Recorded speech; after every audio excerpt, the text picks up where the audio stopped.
भाई मैंने तो बहुत सारे चुनाव देखे हैं, मैंने हर वेव देखी है, हर स्विंग देखी है, लेकिन 2023 और 24 की वेव नहीं देखी जहाँ पर डीप फेक ने, फर्जी कामों ने, झूठ ने, प्रपंच ने, प्रलोभन ने इतना बड़ा एक स्वरूप रख ले लिया हो कि व्यक्ति को समझ ही नहीं आ रहा हो। आप देखिए, मैं एक चीज़ आपको स्पष्ट कर दूं, राजनीति में रहना है तो इस लेवल तक पहुंचना बहुत चुनौतीपूर्वक होता है। आपने बहुत सारी जंग लड़ी होगी, भीतर से लड़ी होगी, बाहर से दुश्मनों से भी लड़ी होगी। कई ऐसी चुनौतियां भी होती है कि राजनीति में नए नवेले होते हैं तब कोई बाधाएं भी आती है, क्योंकि ये कि यहाँ चिकित्सा मंत्री जैसे दिग्गज यहाँ चुनाव जीत रही हैं। पहली बार आपने चुनाव लड़ा, उस वक्त कांग्रेस कहीं धरातल पर नज़र नहीं आ रही थी। कैसा मुश्किल वक्त था वो पहला चुनाव और आज का चुनाव। हाँ, हालांकि आज का चुनाव आपके लिए आसान सा हो चुका होगा, लेकिन पहले चुनाव के अंदर एक महिला नेत्री के रूप में अगर चुनाव के धरातल पर पहुंचती है तो कई सारी कठिनाइयों का सामना करना पड़ता है। मालवीय नगर एकमात्र ऐसी हॉट सीट है जहां हमेशा कांटे की टक्कर रही है। मुझे ये तो पता था कि पार्टी मुझे चुनाव लड़वाएगी, लेकिन कहाँ से लड़वाएगी उसका आभास मुझे नहीं था। यूँ कह सकते हैं कि एक जीता चुनाव हार करके मैं वहाँ से निकली थी। मैं मनोज विश्नोई और YouTube की दुनिया में आपका एक बार फिर से बहुत बहुत स्वागत है। रेड प्लस न्यूज़ आप देख रहे हैं और आज मैं मालवीय नगर पहुंचा हूं। यहाँ पर डॉक्टर अर्चना शर्मा जी हमारे साथ में, उनसे चर्चा करते हैं। राजस्थान की संपूर्ण सीटों में से, यानी कि 200 सीटों में से मालवीय नगर एकमात्र ऐसी हॉट सीट है जहाँ हमेशा कांटे की टक्कर रही है। कांग्रेस ने डॉक्टर शर्मा जी को 3 बार से प्रत्याशी के तौर पर नवाजा गया है, लेकिन हर बार इनको विफलता हाथ लगी है। हर बार कहते हैं कि विफल हो जाने के बाद भी कांग्रेस के सबसे भरोसेमंद चेहरों में से हैं। मुख्यमंत्री कहो, पूर्व मुख्यमंत्री कहो, जितने भी उच्च पदाधिकारी हैं, जितने भी कांग्रेस के जो उच्च नेतृत्व वाले व्यक्ति है, उनका इन पर एक बहुत बड़ा भरोसा है। कहते हैं कि हर बार ये विकास करवाते हैं, फिर भी हार जाते हैं। और ऐसा क्यों होता है कि जब कोई महिला किसी विधानसभा के अंदर 0 पॉइंट से लेकर के बिना किसी लाग लपेट, बिना किसी सपोर्ट के पूरे मेहनत करती है, 5 साल तक अपने खुद के परिवार के मांगलिक कार्यक्रम को छोड़ करके जनता के साथ में अपना समय बिताती है, फिर भी हार जाती हैं। आखिर में कहा जाता है कि जब महिला कोई होती है और वो राजनीति में प्रवेश करती है तो उनका बहुत चीज़ है वो चुनौतीपूर्वक होता है। हमने किरण माहेश्वरी का भी इंटरव्यू देखा था, बहुत सारे सुषमा स्वराज के भी इंटरव्यू देखे हैं। कहते हैं कि महिलाओं का राजनीति में पहुंचना बहुत मुश्किल होता है, लेकिन अमूमन होता यह है कि हर बार कोई हार जाता है या एक बार कोई हार जाता है तो वो सीट को छोड़ देता है। जयपुर राजस्थान की राजनीति का वो गढ़, केंद्र बिंदु, कैपिटल ऑफ राजस्थान, और वहाँ पर 15-20 साल से लेकर के 25-30 साल तक आज भी एक सीट पर टिके रहना और जनता की सेवा करना, लगातार विफलता को हाथ लगाना, षड्यंत्रों से भरपूर घिरे हुए एक अभिमन्यु की तरह चुनाव को लड़ना, अपने आप को बनाना, चुनाव में बनाए रखना बहुत कठिन होता है, चुनौतीपूर्वक होता है। कुछ आरोप भी है, कुछ प्रत्यारोप भी है। सभी बिंदुओं को लेकर के आज red plus news doctor Sharma ji के पास में पहुंचा है। डॉक्टर अर्चना जी, सबसे पहले इस चैनल पर आपका बहुत बहुत स्वागत है। धन्यवाद। शर्मा जी, मैं ये कहना चाहूँगा कि कांग्रेस ने आपको 3 बार टिकट से नवाजा है, हर बार विफलता हाथ लगी है। यानी कि एक बार तो आपने चुनाव है वो 1704 वोटों से हारे हैं मात्र। ये हार ऐसी है कि प्रतिद्वंदी के मुकाबले के अंदर बहुत कम है। 3 बार आपने कैसे भरोसा जीता है और चुनाव भी हार रही हैं? देखिए, 2023 का चुनाव तो मैं मालवीय नगर से ही लड़ना चाहती थी, क्योंकि मैंने काफ़ी मेहनत की थी। मालवीय नगर मेरी चॉइस की सीट शुरू में नहीं थी। 2013 में तो चुनाव जो था पार्टी की इच्छा से मैंने लड़ा, और एक विचित्र सी लहर थी पूरे देश में, तो सब जैसे हारे वैसे मैं भी हार गई। 18 में भी यूँ कह सकते हैं कि पार्टी में संगठन के स्तर पर बहुत सक्रिय रही, मीडिया चेयरपर्सन के नाते काम करती थी। मुझे ये तो पता था कि पार्टी मुझे चुनाव लड़वाएगी, लेकिन कहाँ से लड़वाएगी उसका आभास मुझे नहीं था। फिर पार्टी ने मुझे मालवीय नगर से उतारा, और मैं चुनाव जिस प्रकार का हमने चुनाव लड़ा, जो आपने कहा ना कांटे की टक्कर होती है, वैसे तो कहा जाता है कि परंपरागत रूप से ये जो सीट है मालवीय नगर की, ये मेरी प्रतिद्वंदी पार्टी का गढ़ है। लेकिन 18 का चुनाव जो था वो चुनाव मैंने जीता था। पर देखिए, जीत और हार जो होती है ना, वो इलेक्शन रिजल्ट के बाद ही उसको मान्य कहा जाता है। और यूँ कह सकते हैं कि एक जीता चुनाव हार करके मैं वहाँ से निकली थी। तो उसका कारण आज देख रहे हैं पूरे देश में सब कह रहे हैं कि 17C जो फॉर्म है उसको ध्यान से रखो, उसकी वैलिडिटी को, उसकी सैंक्टिटी को कायम रखा जाए। इसको लेकर सुप्रीम कोर्ट तक पहुँच गए। तो वही 17C जो था उसमें ही कुछ अनियमितताएं थी और जिसके कारण मैं चुनाव हार करके निकली। मैं चाहती तो कोर्ट में जा सकती थी, लेकिन ये लंबी लड़ाई हो जाती, तो हमने इससे परहेज़ रखा और मैं पूरी सक्रियता के साथ पार्टी के स्तर पर मालवीय नगर विधानसभा की एक प्रतिनिधि या यूँ कह सकते हैं एक संरक्षक के रूप में काम करती रही। हमारी सरकार बन गई 2018 में और सरकार के स्तर पर भी मुझे भरपूर सहयोग मिला और इसी का परिणाम था कि 1400 करोड़ के काम मैंने मालवीय नगर विधानसभा क्षेत्र में करवाए। चूँकि आप सोशल वेलफेयर की अध्यक्ष रही है। देखिए, अध्यक्ष तो मैं यूँ कह सकते 1.5 साल पहले बनी थी, चुनाव के बिल्कुल समीप ही समझ लीजिए, साल सवा साल के लिए। लेकिन उससे पहले से ही काम हो रहे थे, क्योंकि पार्टी को ये महसूस हुआ था कि एक परंपरागत रूप से भारतीय जनता पार्टी का गढ़ कही जाने वाले विधानसभा क्षेत्र में, जहाँ पर हमारे वोट है ही नहीं, यूँ कहा जाता है हमारी विचारधारा को मानने वाले लोग कम रहते हैं, तो ऐसे में वहाँ पर सिर्फ 1704 और 1704 भी सब जानते थे कि किस प्रकार से वहाँ जीत हुई थी। तो ऐसे में पार्टी ने पूरा समर्थन दिया। सरकार के स्तर पर मेरी जितनी भी अभिशंसाएँ हैं उनको माना सरकार ने, और एक निर्वाचित प्रतिनिधि के दायित्व के रूप में जिस प्रकार के काम होने चाहिए सारे काम वहाँ पर हम करवाते रहे, और उसका परिणाम यह था कि जनता का विश्वास भी हमने जीता। वो तो ठीक है, लेकिन एक बात मुझे बताओ कि जब जैसे आपने चुनाव पहली बार लड़ा, ये तो बीजेपी का गढ़ रहा है, क्योंकि यहाँ चिकित्सा मंत्री जैसे दिग्गज यहाँ चुनाव जीत रही हैं। पहली बार आपने चुनाव लड़ा, उस वक्त कांग्रेस कहीं धरातल पर नज़र नहीं आ रही थी। कैसा मुश्किल वक्त था वो पहला चुनाव और आज का चुनाव? हाँ, हालांकि आज का चुनाव आपके लिए आसान सा हो चुका होगा, लेकिन पहले चुनाव के अंदर एक महिला नेत्री के रूप में अगर चुनाव के धरातल पर पहुंचती है तो कई सारी कठिनाइयों का सामना करना पड़ता है। देखिए, राजनीति में ये जो विधायक का जो टिकट मुझे मिला, ये यूँ ही नहीं मिला है। मैं 2 बार पार्षद रही हूँ जयपुर नगर निगम में, इसी मालवीय नगर विधानसभा क्षेत्र से। उसके पश्चात 2009 में एक अवसर आया था जब मुझे पार्टी चाहती थी कि मेयर का इलेक्शन लड़ूं, लेकिन ये पार्टी का निर्णय था, मुझे टिकट नहीं दिया गया। कोई बात नहीं, मैं पार्टी के अनुशासित सिपाही हूँ। मैंने उसके 2 वर्ष बाद प्रवक्ता का काम संभाला और पार्टी के लिए बिल्कुल निष्ठा के साथ काम करती हूँ। अब देखिए, यूँ तो महिला पुरुष की बात करते ही हम लोग, और महिला आरक्षण की बात केंद्र के स्तर पर हुई है, लेकिन मैं समझती हूँ कि सफ़र इसलिए मुश्किल हो जाता है कि आपकी पार्टी में, या यूँ कह सकते हैं षड्यंत्रों का जो लोग सहारा लेकर के और एक जीतने वाले व्यक्ति को हराने के कयास में लग जाते हैं, वो मुश्किल दौर होता है। वो पुरुष के साथ भी हो सकता है, महिला के साथ भी हो सकता है। ये जो इलेक्शन था 2023 का, इसमें ना जनता भी नहीं चाहती थी कि मैं चुनाव हारूं, और मुझे भी ऐसा नहीं लग रहा था। लेकिन देखिए, जैसे जीत के कई कारक होते हैं, वैसे हार के भी कई कारक होते हैं। इसका एक एनालिसिस होना चाहिए, इसका इंट्रोस्पेक्शन होना चाहिए, और वो मैं खुद भी कर रही हूँ, तो मैं किसी पर दोष भी नहीं देती हूँ। लेकिन हाँ, ये बात ठीक है कि जब खुले में सब कुछ हो जाए और सब कुछ सामने दिख रहा हो, तो उससे आँख भी नहीं बंद की जा सकती। तो पूरे प्रदेश ने ये भी देखा था कि विरोध बहुत चरम पर हुआ मेरा टिकट का भी, और सिर्फ विरोध ही नहीं हुआ, उसकी पराकाष्ठा हो गई थी। चुनाव के बाद टिकट डिक्लेयर होने के बाद भी कोई सीमा नहीं थी उसकी, लेकिन मुझे विश्वास इसलिए था कि मैंने पूरी पारदर्शिता के साथ जनता की सेवा की थी। अब मैं सिर्फ विरोध को कहूँ कि मेरे हार का कारण बना, ऐसा नहीं, तो बहुत सारे कारक थे। कुछ ऐसे कारक थे जो धर्म के नाम पर, या यूँ कह सकते हैं कई ऐसे मुद्दे होते हैं जिनके नाम पर जनता भ्रमित भी हो जाती है, और वो भी एक बहुत बड़ा कारण रहा इस चुनाव में हारने का। इसी कारण तो जो हमारी सीटें थी, 6 की 6 सीट हम यहाँ पर हारे, सिर्फ 2 ही सीट्स आई जयपुर में। जितना आपके करियर के अंदर विकास को लेकर के नाम जुड़ा है, उतना ही करियर के अंदर षड्यंत्र शब्द जुड़ा है। पूर्व महापौर ज्योति खंडेलवाल का आरोप है कि इन्होंने मुझे हरवाया। आपका आरोप है प्रतिद्वंदी ने मेरे साथ में एक चुनाव का षड्यंत्र खेल खेला।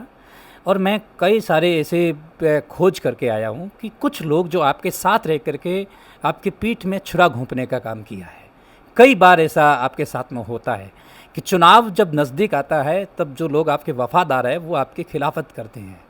असली राजनीति उस वक्त होती है जब आप चुनाव हारते हैं और अपनों से हारते हैं। होता है ऐसा? देखिए, मैं तो किसी पर आरोप नहीं लगाती हूँ।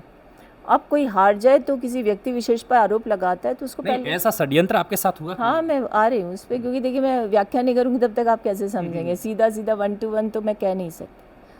आप आरोप तब लगाइए जब आपको ऐसा लगे कि आपको और जगह से सफलता मिली हो, यहीं विफलता मिली हो। लेकिन देखिए, जो आरोप लगाने के आदी हैं उनके बारे में तो मुझे क्या कहना है। हाँ, षड्यंत्र इस बार हुआ है, सार्वजनिक हो गया वो षड्यंत्र। 2018 में भी एक इस्तेगासा मेरे खिलाफ किया गया। मुझे आज तक नहीं पता वो व्यक्ति कौन था, उसको कब उसने जो आरोप लगाया वो कब हुआ, और उस पर FIR भी लगी। और मुझे जानकारी मिली कि कोर्ट में वो केस जब मैंने किया था तो उसमें भी अब फाइनल जो निर्णय की स्थिति में वो आ गया। तो षड्यंत्र इस तरह के जब होते हैं ना, वो कब होते हैं आपको पता है? जब आप या तो ऊंचा चढ़ रहे हो और आपके प्रतिद्वंदी को ऐसा लगने लग जाए कि आपकी ऊंचाई का जो मंजिल है वो आप पहुंचने वाले हो, तब ऐसे षड्यंत्र होते हैं। लेकिन ये षड्यंत्र तब सफल हो जाते हैं जब आप जिस मैदान में जा रहे हो वो अनइवन प्लेइंग फील्ड हो। अनइवन इन सेंस कि मैंने कहा ना, ये सीट परंपरागत रूप से कांग्रेस विचारधारा की सीट नहीं है। यहाँ जो अर्जित करना है वो आपको विपरीत विचारधारा के लोगों से ही अर्जित करना है। 2018 में लगभग बराबर आ गई थी, इसलिए मुझे उम्मीद थी कि जो विश्वास पैदा किया उसको हम कायम रखेंगे। लेकिन आप माहौल ख़राब करना शुरू कर दो, टिकट वितरण से पहले ही आप भयाक्रांत होकर के माहौल बनाना शुरू कर दो। षड्यंत्र करने का मतलब ये हो गया कि आप बिना बात की बातों को तूल देना शुरू कर दो, मीडिया में उस बयानबाजी कर दो, विरोध की ऐसी पराकाष्ठा हो जाए कि जो साफ दिखाई देती हो। लेकिन पार्टी को तो इनसे कोई सरोकार नहीं था। पार्टी ने उसके बावजूद मुझे टिकट दिया क्योंकि पार्टी के पास सर्वे रिपोर्ट थी कि यहाँ से मैं चुनाव लड़ सकती हूँ, और संभावना जीतने की इसलिए क्योंकि पिछला चुनाव में चंद मतों से हारी थी। और वो हार भी आपको पता है ना कैसी हार थी, उसको हार को हार नहीं मान रहे थे कोई भी। तो ऐसी अवस्था में लगता तो है ऐसा कि षड्यंत्रों की भी कोई भूमिका रही होगी। आपका भी आरोप है कि विकास तो मैंने करवाया है, जिस तरीके से करवाया है या इनके प्रकरण करवाया ज़रूर है। घर के कार्यक्रमों को छोड़ करके, घर के ऐसे तैयार वगैरह होते हैं उनको छोड़ करके जनता के बीच में पहुंची हूं।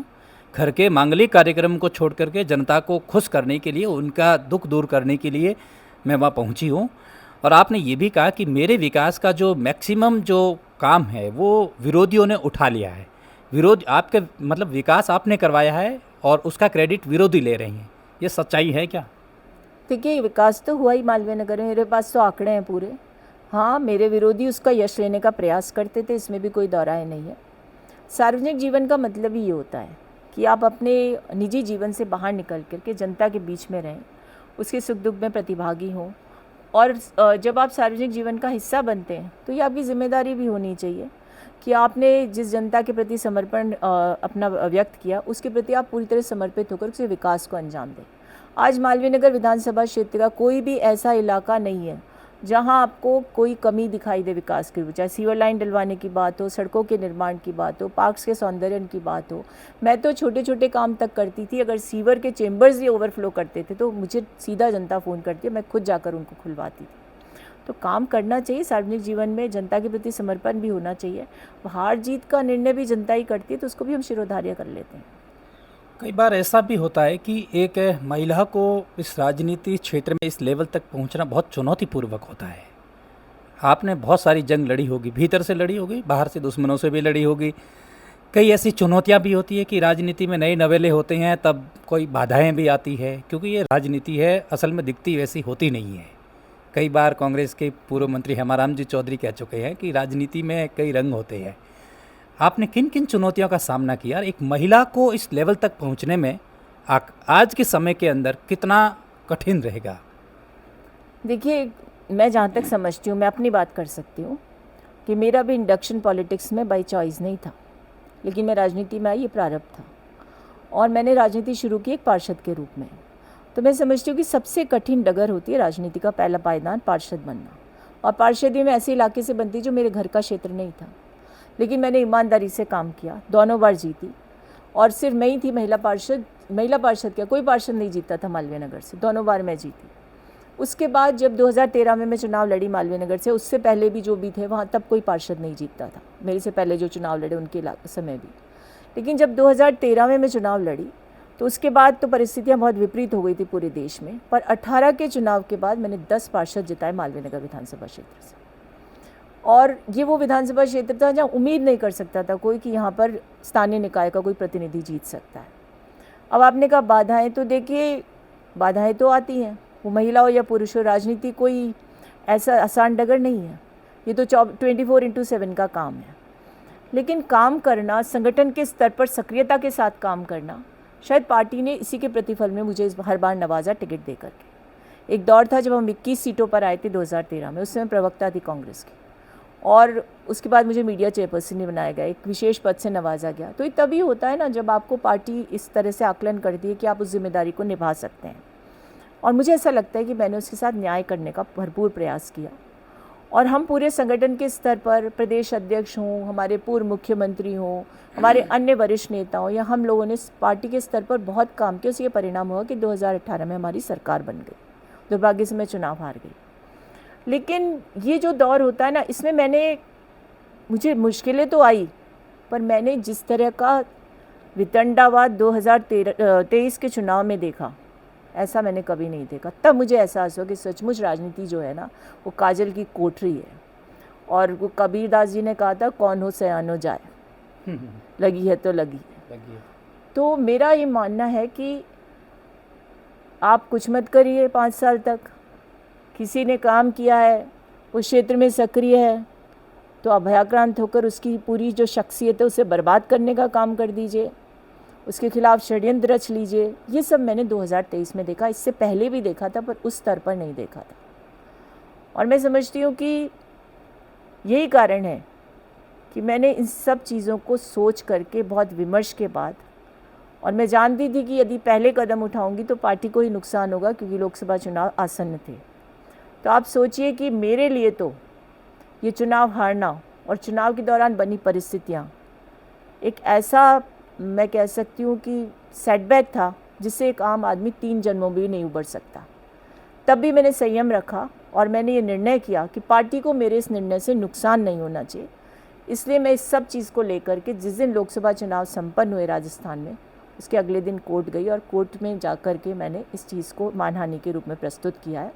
और मैं समझती हूँ ये एक नज़ीर होगा पूरे सभी नेताओं के लिए, हर पार्टी के लिए, कि आपके खिलाफ यदि कोई झूठ बोलता है, षड्यंत्र रचता है। आज ही मैंने एक समाचार पत्र में पढ़ा, एक ख्यातनाम पत्रकार ने लिखा है कि भाई मैंने तो बहुत सारे चुनाव देखे हैं, मैंने हर वेव देखी है, हर स्विंग देखी है, लेकिन 2023 और 24 की वेव नहीं देखी, जहाँ पर डीप फेक ने, फर्जी कामों ने, झूठ ने, प्रपंच ने, प्रलोभन ने इतना बड़ा एक स्वरूप ले लिया हो कि व्यक्ति को समझ ही नहीं आ रहा हो। आप जानते हैं ना, चुनाव परसेप्शन का भी होता है, और अगर आज के दौर में परसेप्शन से ही आदमी हारने लगेगा, उसके काम की वक़्त नहीं होगी।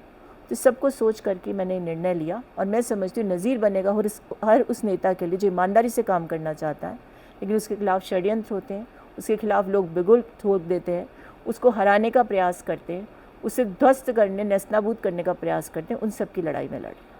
जैसे इलेक्शन का रिजल्ट आया विधानसभा का, इस विधानसभा चुनाव के अंदर आपके फर्जी ऑडियो जो भी अब कट-फट करके वायरल हुए, मैंने कहा ना, मैं न्यायालय में ले गई उसको। हाँ, लेकिन मैं ये कह रहा हूँ कि उसके चुनाव के रिजल्ट के बाद में आपने एक भावुक पोस्ट लिखी उस पर कि मालवीय नगर का जो जनता का जो निर्णय है वो शिरोधार्य है, ऐसा करके आपने बहुत सारी चीज़ें लिखी उसमें।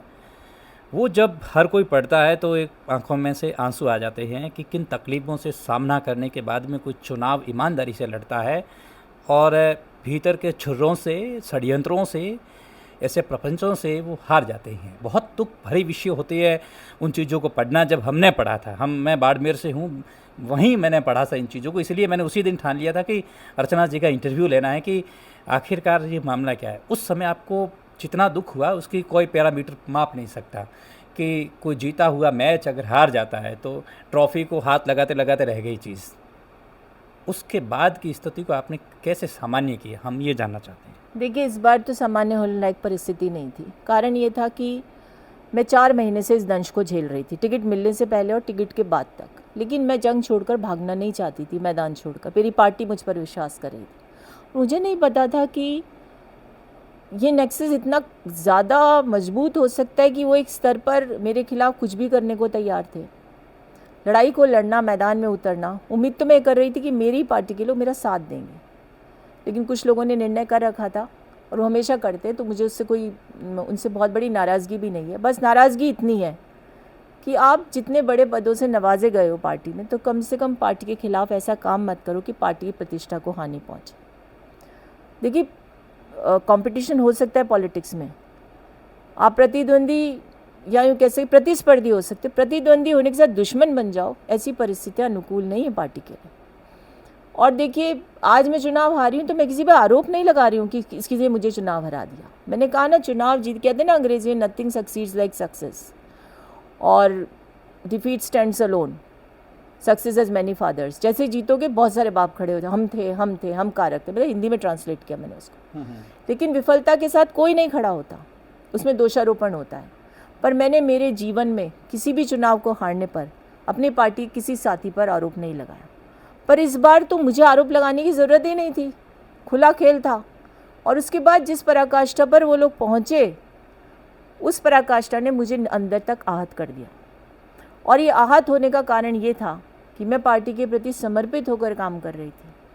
मेरे कोई गॉडफादर नहीं इस पार्टी में, सिर्फ मेरे काम पर, मेरे काम के आकलन पर मुझे पार्टी में पद मिले, मुझे टिकट मिले। ये बहुत बड़ी बात है ना। और टिकट मिला मुझे, मैं चुनाव भी लड़ी अपने बूते पर। उस परिस्थिति में लड़ी जब इस बार सबको पता था कि मेरे पति भी मैदान में मेरा साथ नहीं दे पाएंगे, क्योंकि वो एक गरिमा से बंधकर एक पीठ के पीठाधीश होने के नाते सार्वजनिक रूप से मेरा साथ नहीं दे पा रहे थे।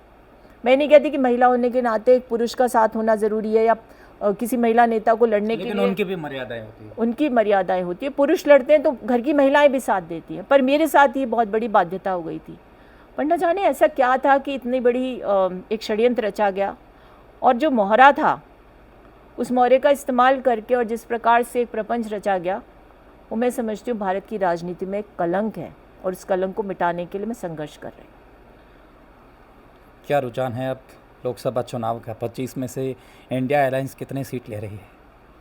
देखिए, मैं सेफोलॉजिस्ट तो नहीं हूँ, लेकिन मैंने एक चीज़ अनुभव की है इस चुनाव में कि फर्स्ट फेज़ ऑफ इलेक्शन तक तो बहुत कुछ क्लियर नहीं था, लेकिन फर्स्ट फेज़ के बाद ऐसा लगा कि जनता इस बार लोकल मुद्दों पर राष्ट्रीय चुनाव लड़ रही है, जनता लड़ रही है। समझ रहे आप मेरी बात?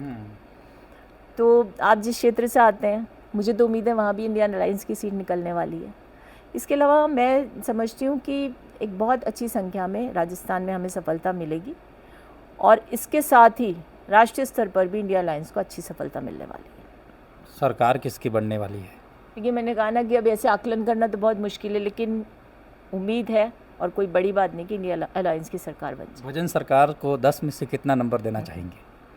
देखिए, अभी तो वो कंफ्यूज लगते हैं मुझे, क्योंकि जब कंफ्यूज होते हैं तब वो कोई निर्णय नहीं ले पा रहे हैं। तो अभी तो क्या कहें किसको कितना क्या नंबर देना है, अब समय बताएगा। अभी तो 4-5 महीने हुए हैं इनको, लेकिन समय के साथ जब आकलन करेंगे तो आपको निश्चित रूप से बताएंगे, क्योंकि जल्दबाजी किसी को नंबर देने की। पर मुझे ऐसा लगता है कि अभी बहुत कन्फ्यूजन में लोग काम करें। आखिरी सवाल ये है कि जिन षड्यंत्रों का आपने सामना किया है, और इन फ्यूचर में जो भी लीडरशिप के तौर पर लीडर है वो चुनाव लड़ते हैं, नेता के लिए और जनता के लिए स्वच्छ राजनीति की सूचिता बनाए रखें, इसको लेकर के क्या संदेश देना चाहेंगे आप? देखिए, मैं एक चीज़ आपको स्पष्ट कर दूं, राजनीति में रहना है तो शुचिता के साथ रहना है, ऐसा निर्णय मेरा जीवन भर से रहा था। मेरी पारिवारिक पृष्ठभूमि ऐसी थी कि जिसमें मेरी विचारधारा के प्रति कोई तारतम्य नहीं था, लेकिन मैंने अपने परिवार में भी उस बैलेंस को बना के रखा, और पॉलिटिक्स में भी रखा। राजनीति में शुचिता तभी आ सकती है जब जनता शुचितापूर्ण लोगों के चयन में रुचि लेगी। और दूसरी बात यह है कि औरों का नहीं मैं कह सकती, लेकिन मैं अपने लिए कह सकती हूँ, मेरे लिए स्वाभिमान से बड़ा कुछ नहीं है। राजनीति में रहना है नहीं रहना एक अलग बात है, लेकिन मैं स्वाभिमान से समझौता नहीं करूँगी। और एक संघर्ष है मेरा, क्योंकि संघर्ष, मेरा जीवन संघर्षपूर्ण ही रहा है हमेशा, क्योंकि आप एक ऐसे क्षेत्र में आ गए जहाँ संघर्ष ही सब कुछ होता है। तो ऐसे में मेरा एक ही बात है मेरी कहने की सबको, कि हार जीत के मायने नहीं है, आपकी छवि के मायने हैं। अगर आप सच छवि के साथ अपने आप को सस्टेन करते हो तो पॉलिटिक्स में आपको कोई कुछ नहीं, हानि नहीं पहुंचा सकता। ये थे अर्चना जी, सभी मुद्दों पर उन्होंने बातचीत की है, लेकिन ये है कि इनको लगता है कि राजनीति की सूचिता जो वर्तमान में रह नहीं रही है वो होनी चाहिए। आज के इस एपिसोड के अंदर इतना ही। कैमरे के पीछे है मेरे दोस्त सुरेश, और मैं हूं मनोज बिश्नोई। आप देखते रहिए रेड प्लस न्यूज़। बहुत बहुत शुक्रिया, बहुत बहुत शुक्रिया।